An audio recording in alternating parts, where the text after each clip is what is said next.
you can hear Open Country.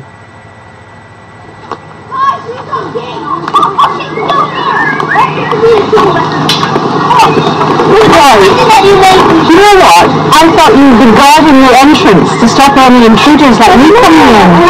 No? No, hello, you're in sword battle there with sticks, and I think you're building some sort of a den, are you? Yeah, building ruffians on a stick, and you're going to have war with Christopher. That's the enemy on the far side of the roof there, is it? Oh my God. We're going to... I've done the battles before us! That really takes them back. And we're playing in the woodland, and with a small forest in Gloucestershire, and really you could be in any decade, couldn't you? Because children have found pleasure and adventure and fun in woodlands forever. And there's the adventure, but there's also the investigation of the detail and the wonder of the wood. It is all here around us. It became clear just how treasured our woodlands are to us. Back in 2010, the government proposed to sell or lease out state-owned woodland in England.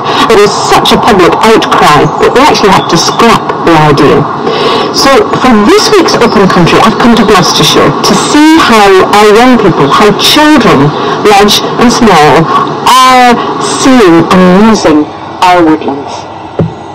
We was exploring the forest and looking at all of the animals, and we saw a red deer. In the woodland you see rabbits and all these trees and a rabbit around the place. But you jumped into the tree. I caught 4 bugs. We made the names of all the trees and how many. And we collected all the leaves and one like a lizard. Do you get to do things in the forest that you wouldn't normally get to do anywhere else? Quite a lot. Building dens and having fun climbing trees. Is your teacher not down below going, oh no, be careful? No. I hear you get to use tools like saws. Yeah, we did. That's all this is that we have to do. Oh, we have to respond. Quick. Come on, you guys! The woods that we're in are near Barclay in Gloucestershire, and we're attached to what would be like a farm theme park. And this area of woodland is being used as a forest school.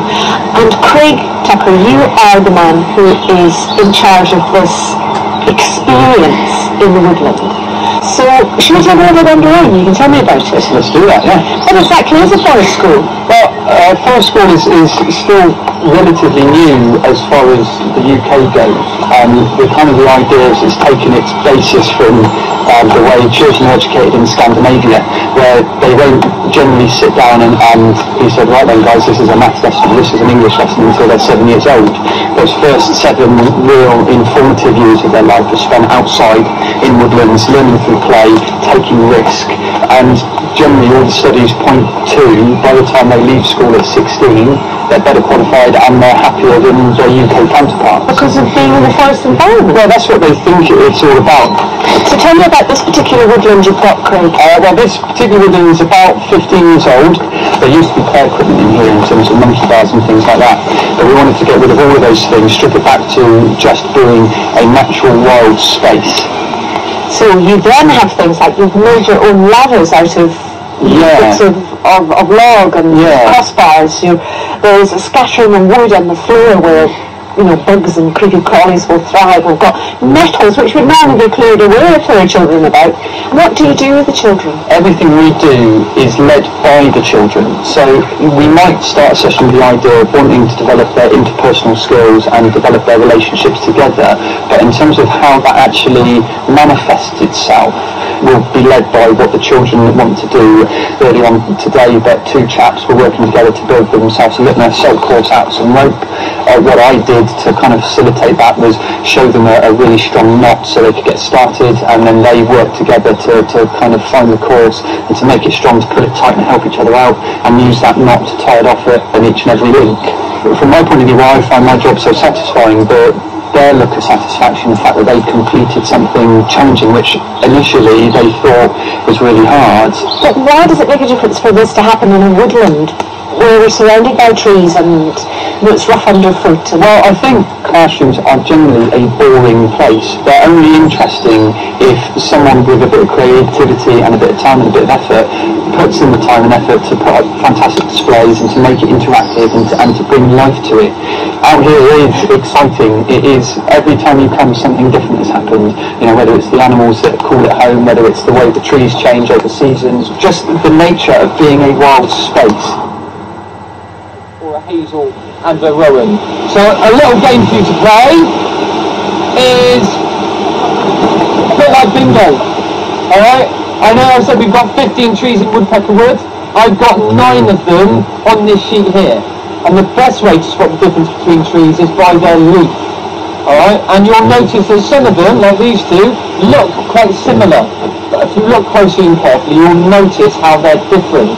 Who's your partner going to be filming? Adam, off you go. Pick one, let's see which one you would match. Yes, one. You think that's a hawthorn? I think so. Have a look at the tree. It looks like it looks cute. Oak. You're right. Oak, yes. Good, that's one done. So way to go. Tell me, right, see, this is such an unusual classroom, isn't it? Yeah. What do you like about it? It's open to the whole place. It's not groups inside, so you're avoiding it. It's not just like seats and chairs. You get to do like more interesting stuff. The group who've been so active here in and around this little bit of woodland are from Holy Family Catholic Primary School and with Acting Deputy Head Caroline Carter. Now you've come from just outside Bristol to be here in this particular woodland. That's correct, yeah. It's something that we run throughout the year. The children have forest school sessions as part of the timetable. For example, my year 6s, every Friday afternoon, we do our learning outside of the classroom in our forest school sessions. We play games, we teach them about knots, we've had campfires. But what we're lacking on our site is a collection of established trees. So at least once a term, our aim is to bring the children out of school so they can actually experience a forest and see that through the changing seasons. What is it about being in this sort of environment? It's about giving them those childhood experiences that we probably had, but children today don't necessarily. A lot of their play goes on inside. We notice that children aren't coming in with a particularly high level of communication skills, and we feel that by taking them outside of the classroom environment, we're giving them opportunities and stimulus to develop communication. Yeah, but why a woodland? There's something magical about coming out to the woodlands. The children behave in a completely different manner. A lot of them have never seen a collection of trees like this before, and those that have, it seems to fire up their imaginations and get them working in a completely different way. Does it help you as a teacher? Has it changed your thinking as a teacher? It's completely changed my thinking. My head approached me about doing forest school training with her. It was very unlikely that it would be me. I'm a person with the tidy hair and nails and everything, so I'm not an outdoorsy type at all. So I sat in my very first training session where we had to just reminisce about places we played as a child and the benefits that we got from that play. And that one session completely changed my whole viewpoint about forest schools, because you realise that, you know, yes, there was a little stream where we used to make rope swings and we did play outdoors. And my own children say don't have those opportunities because you don't let them have that freedom because of safety concerns. And I think, yes, it has completely changed my outlook. There's no way 2 years ago I thought I'd be sitting here getting muddy and playing with sticks. Just the nature of being a wild space, it is exciting, interesting, stimulating place to be. The kids are stimulated when we get hold of this. Tools and axe. Look at how sharp it is. Tools are kind of a big part of forest school because it's all about that kind of skill of there are some things we want to achieve that we can't achieve unless we've got those things to help us.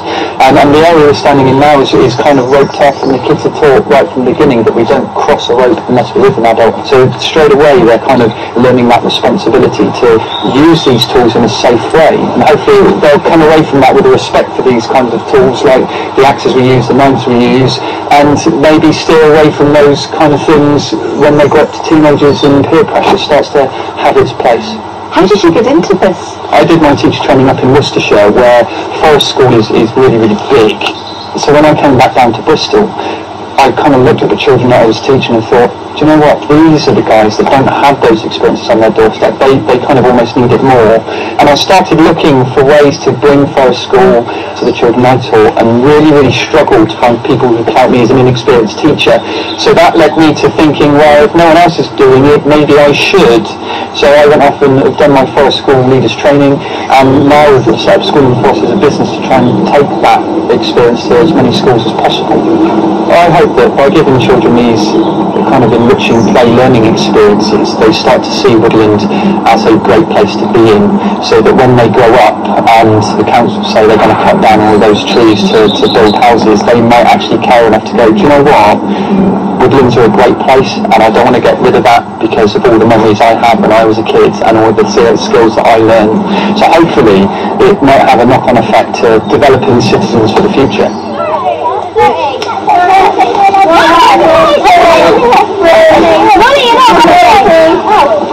I'm excited! So when we got here, it was actually just this was the end of the field. And it was just a sort of arable field that had been farmed and worked and ploughed and planted and all the rest of it. So we basically sort of planted everything that you can see at above ground level, really. So all these hedges and things. And then beyond that, I can see the emerging woodland that is now your back garden, because here I am outside Tetbury with James Shrives, and I've come from a woodland which was attached to a theme park and the children were just having such a great time in, to a place where you as an individual have decided you wanted to create your own woodland. Yeah, I quite enjoy walking in woodland, and where we lived before we were around woodland. And it was just a bit of a dream, I suppose, to be able to sort of plant your own. And unfortunately, we're never going to be old enough to see it in its truly mature sense. But there is still a huge sense of achievement and thrill in seeing these things turn from little saplings to more mature and growing plants, really. Yes. Can we go in and explore it ourselves? When did you start the woodland, James?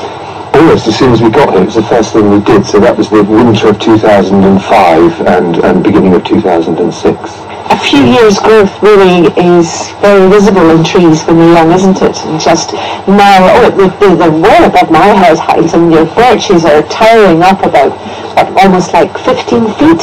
Your paths cut through it.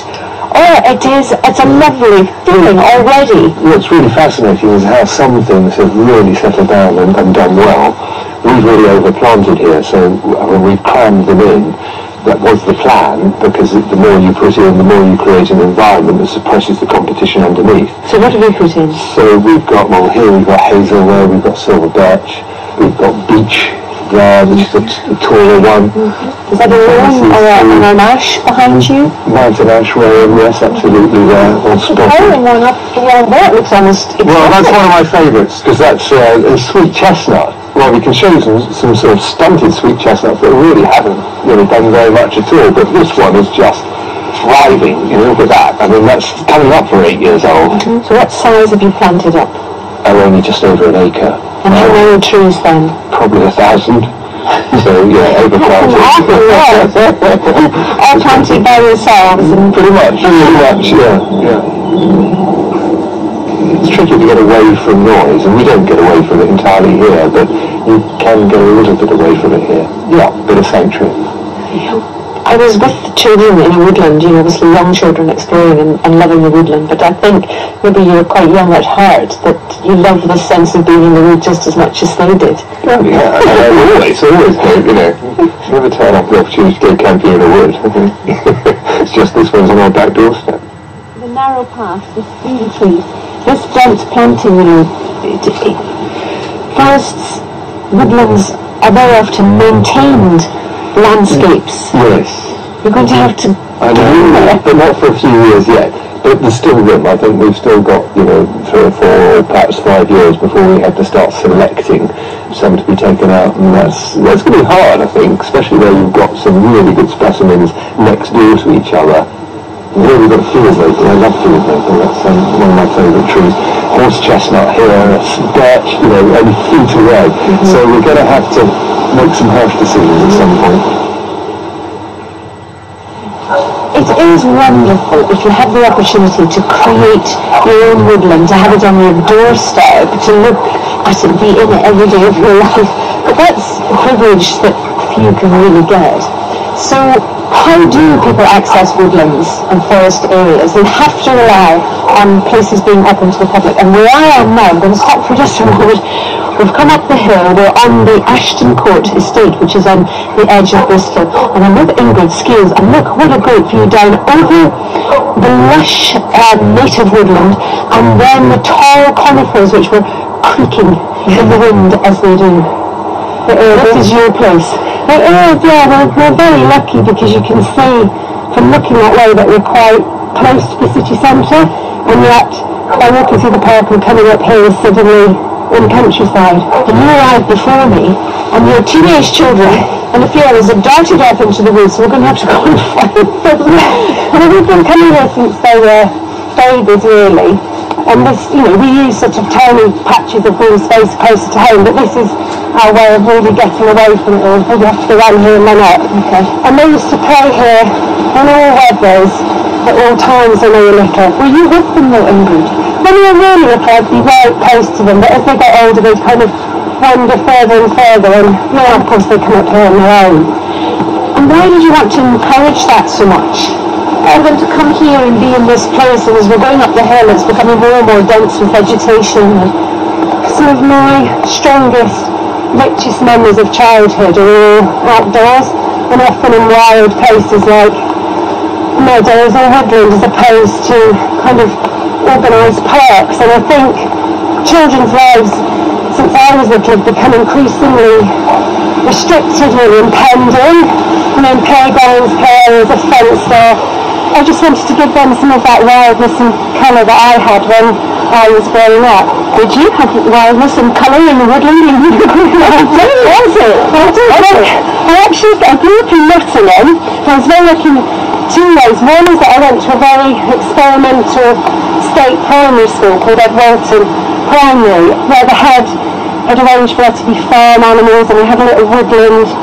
And we had a lot of our lessons outside, and we just had quite a wild education, really. And then the other thing is that we used to go on holiday to Wales a lot, in a cottage which had woodland all around it. So my sister and I would kind of ramble and roam, and we still want your children to have that sense of adventure and freedom in the woods. I do. That goes against a lot of what's happening in society today, when people are, young children are much more positive and protective, possibly. Yeah, I mean, I think there are lots of very genuine ways, particularly around traffic, for letting children play out and roam freely. And of course there's also stranger danger, although that has become almost a kind of hysterical fear, really. Although we're up at Ashton Court, it's absolutely beautiful, and you can walk here from the city.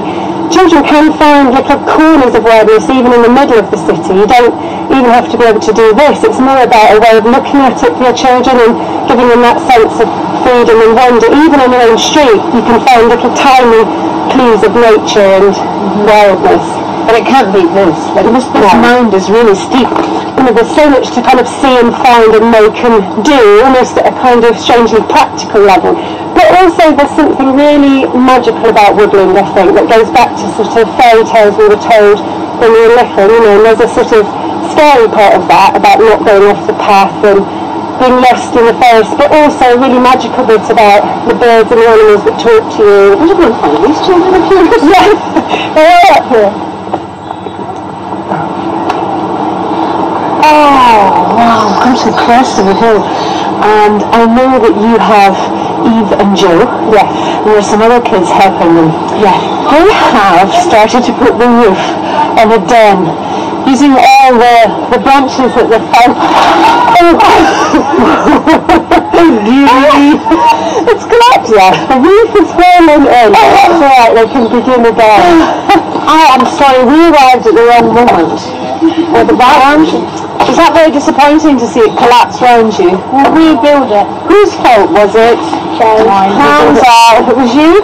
Yeah. What's your name? You're Joe. And Eve? Hello. Nice to meet you. We've got friends with you. Who's this? Mary. Hello. And Tom. And Tom. Hello. So you're going to start again. Tell me how you're going to do this. Well, we fixed it with bits of ivy. So that's like your twine. Yeah, and then we're just going to make sure that this time the branch, because you had a branch running across there, we're going to make sure that it's firmly in. Because we had the basic frame, but it wasn't very strong. So you've got your main beams at like two sides of a triangle, going from this tall stump to the tree, and then across to another spindly beech tree there. So that's the frame of the roof, and you're going to start again. Hopefully stronger.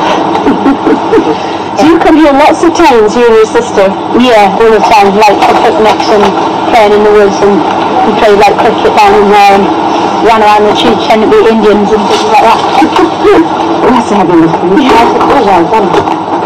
What is it about the place? It's a mixture of lots of things, because there's a pond, there's a meadow, there's a woods.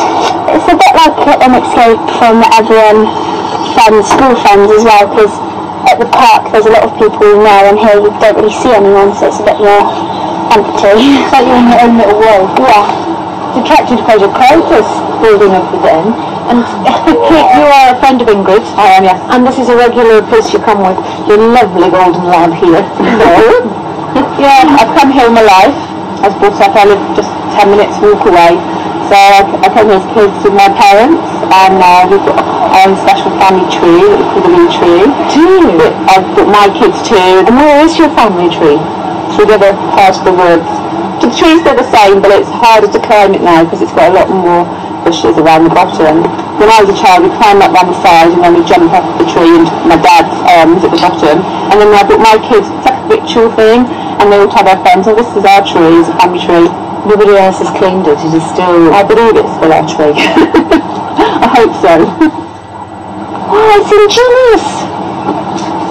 But I suppose the time just passes so quickly when you're in here. And yeah, my memory from when they were little is that, like I said, often there'd be a reluctance to come up here or to get outside. You know, the children do naturally gravitate towards screens, but once you get up here, something different kind of comes over their mental attitude and their behaviour and their being almost. It's just like they go into a bit of a different mode, and I just think it's very peaceful and nurturing. The idea of a woodland, I know, is very close to your heart. I can hear that in what you're talking about.